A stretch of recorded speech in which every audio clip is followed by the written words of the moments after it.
everybody, and welcome to What's Up, the video series where I attempt to give you guys some advice that could actually help you. I attempt to, hopefully it works. If you do have an issue that you're going through and would like to have my advice on it, you can go ahead and check the description for an email address. Send an email to that address with your problem and title it What's Up, and I will put it in a video or I will respond to it as soon as I possibly can. But let's go ahead and get into the first question. My 20-year-old best friend went off and got his girlfriend pregnant. Yes, he knows for sure she is pregnant. He wanted to have her get an abortion originally, but since he has talked to his parents, that is off the table. Her parents do not know she is pregnant yet, but within the next week, she wants to tell them, and she wants him there when she does. Sounds like a death sentence to me. She's only 2 weeks to a month pregnant to my knowledge. They have considered the idea of adoption, but last I heard his girlfriend was starting to consider keeping the baby. Neither of them can really take care of a baby on their own, or together they would need their parents' help.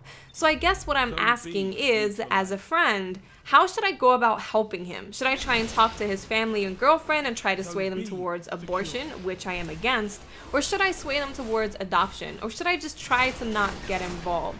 On the other side of that, he is currently feeling like his life as a young adult is over and he will be forced to take on the burdens of fatherhood. Sell all his video games, stop watching anime, no more fun, etc. How do you think I can help him in that part of this conundrum? So when it comes to what they should actually do, whether they should have the baby or an abortion or adoption or whatever, I don't think that there's anything that you can really do in that regard. I don't think that you can really sway them towards anything or try and talk them into anything, and I don't really think that you should.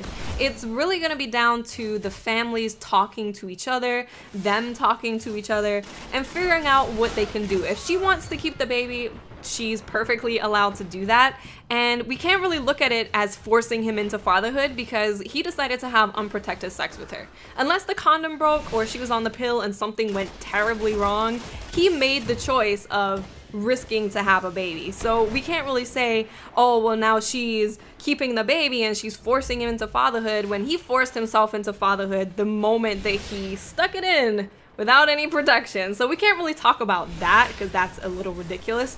But what you can do is just be there for him emotionally. Whenever he needs any kind of help, whenever he's feeling down, whenever he's feeling really stressed with the situation, just try and be there for him. Just be supportive. That's all you can do in terms of coming to a decision about whether to keep the baby. Now, when it comes to still playing video games and having a life, it's perfectly possible when you have a baby. For example, my mother is a gamer, and the reason I'm a gamer is because my mom is a gamer, and she managed to play video games around me and all of her children while having children. She had a job looking after kids, and she had her own kids, and she was able to still play video games and do everything that she wants to do. So of course there's going to be some kind of changes, but you just have to adapt. You don't have to give up your life, you don't have to give up your hobbies because you have a child. Just make sure that he understands that. Let him know that my mom's a gamer and she was a gamer her entire freaking life, and I did not come along and take that away from her. But hopefully they can come to an agreement and everyone can come around to the idea of having this life and embracing the life and giving this child a lot of love if they do decide to have the baby. I'm sure everyone will figure everything out. They just need to communicate with each other, both families, and all you can do as a friend is just be there emotionally to support him through what's going to be a stressful transition into being a father if that is what ends up happening. What brought me here was my relationship with my family. I'm Brazilian, sorry if I made some mistakes. Your English is pretty freaking awesome, by the way. I'm not that religious. My whole family is though. I don't like going to the church, praying, and those kind of things. Although my mother forces me to do it. She's strict. I've never told her that I'm an atheist, and I'm not sure if I should. Here, people don't tolerate atheists. They look at you as if you were immoral, like you would do something bad. I know she wouldn't do anything exaggerated, but she wouldn't be happy. I can't stand pretending to be religious. It shouldn't be a problem. It's a secular state. I know if I tell her we're gonna argue and she will get mad at me. What am I supposed to do?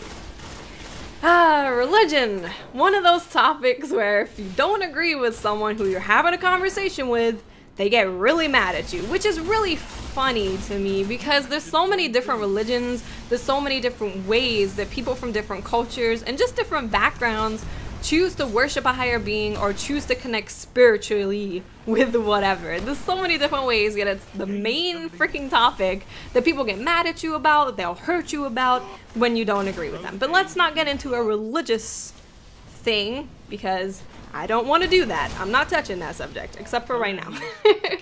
But when it comes to this kind of situation, it's really, really difficult to deal with, and it also depends how religious your family is. So if you're in a situation where they're just making you go to church and that's it, then I would honestly say that maybe you should just keep faking it until you're able to leave the home and do whatever it is that you want to do. Because once you leave, you're an independent person. You don't have to follow what your family does. So if it's just that and you're okay with doing that, it's not gonna like really harm you to keep doing that, then just keep faking it to avoid drama. But if you are in a situation where you're literally done with faking that, you want to live your life the way you want to live it, you want to follow your own path, you don't want to be a hypocrite, you don't want to follow something that you don't believe in and pretend that you do, then you're going to have a conversation with them, because it doesn't sound like they're the kind of people where you're like, and you know, I just don't feel like going to church anymore, I just don't want to go. No, I'm still religious, I just don't want to go to church.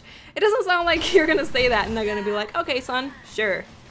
I don't think that's gonna happen. So you're gonna have to have a conversation with your family. And what I would say is, when it comes to this conversation, you don't necessarily have to say straight up, I don't believe in God.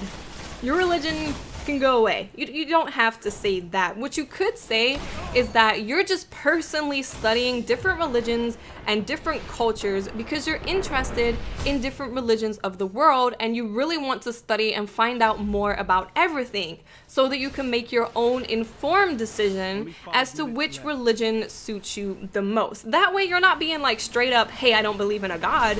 You're just saying that you want to explore for yourself. That's all you're saying. That's all you're saying to your mother, is that I want to explore for myself. I want to find my own connections. I want to go on my own journey to connect with whatever spirituality stuff is out there. And of course this conversation is still going to be difficult, but I honestly feel like it's not going to be as difficult as you just being like, hey, I don't believe in God, because then they're probably going to freak out. But what you're saying to them in this situation is, hey, no, I still believe in stuff. Well, you're not saying that, but you're kind of saying that. I just want to find my own path and my own way. So hopefully that will be a little bit lighter when it comes to having that conversation with your family. But if you don't want to keep pretending, you're just going to have that conversation. Try and explain yourself as best as you possibly can and make it very clear that this is your path and you want to follow it. So I hope you guys enjoyed this video and found this advice useful, and I will speak to you awesome people later. Bye.